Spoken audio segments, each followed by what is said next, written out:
Dr. Richard Buckley, MilfordMD. Remember, this morning's project was now a little bit into the afternoon, was to do a face neck lift and tightening of the neck in the center with a central corset platysmoplasty.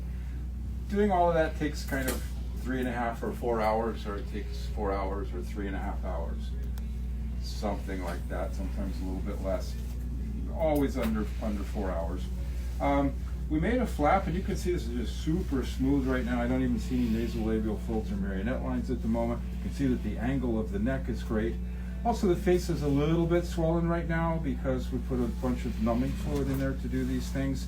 There is some blue here and there. It's from my pen just smeared around. If you look here, if I press, it blanches and then it fills back up with blood. So that's capillary filling. So this flap that I created and slid forward, it's very nicely vascularized.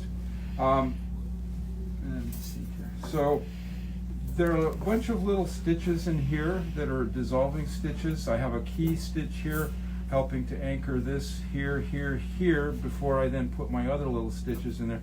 You can barely see these stitches. There's a stitch right there, there's one there, and there's some a little bit behind the ear. There is hair all down here, which you don't see right now because it's a little bit trimmed, but it will be back shortly. And you can see all these hairs right here are trimmed off, but they're going to grow right through this incision area here. So it's not going to be like hair, scar, and then nothing.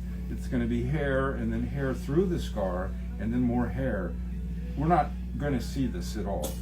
Other little tricks, I put a little stitch in front of the part of the ear that sticks out here, which is known as the tragus. It's a little cinch, which helps to reform a very nice crease there. I didn't make my incision in front of the tragus. I made it a little bit behind it, and so that's not going to be seen either.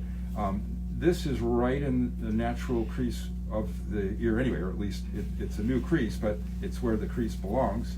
And you probably already can't really see that. And the earlobe, you can notice, is nicely tucked up in here. You don't want to have the earlobe like pulled down on the face, called the pixie ear. It's just bad form. Chin high for me, and you can see our patient's awake. She's happy to dance with me, right? You're comfortable. Mm-hmm. Totally. Mm-hmm. Okay, the whole time. Yeah, and I don't want her to talk because we're keeping who she is private, the way we do with all of our patients all the time. We never use names, except one time patient mentioned her business and her name. I don't know. So he was excited. There's a little incision here. I went in here inside the neck and took out some of this tissue in the center, put it back together again. Also took out fat that was underneath the platysmal muscle. And then it's just sewn together here with some dissolving stitches. We're not ever going to see that again. It's going to heal up and be fine. I'm working on this side right now. I'm almost done. I just have a few more minutes to do. I've done this here. I've crafted the tragus, a little cinch stitch in front of it. I haven't done what I'm going to do with the earlobe totally yet, and I'll trim the skin a little bit, tack that on there, and then we're going to be good for today. So thank you for watching a little bit of the central corset platysmoplasty earlier, and some of the final pieces of the face neck lift. Our patient will be fine to go home with somebody in a few minutes. She's fine right now. She can jump up. She's fine. No general anesthesia, only local right here. I didn't work on her knees, so I didn't numb her knees. I didn't work on her abdomen, so I didn't numb her abdomen. I numbed what we worked on, didn't I? Yes. And what I didn't numb is what I didn't work on. Like, we didn't do a brow lift, so I didn't numb the forehead, so the forehead's not numb. Makes sense to have numbing where you're working. And I'll see her tomorrow to bless her and make sure everything is good. Knock on wood, always is. And these things heal up very, very nicely, and people can get back to work quickly. I think it's maybe a little bit fast, but I had a patient go back to work after a couple of days in a customer-facing position. I think one could go back to work in a week. You know, there may or may not be some bruising.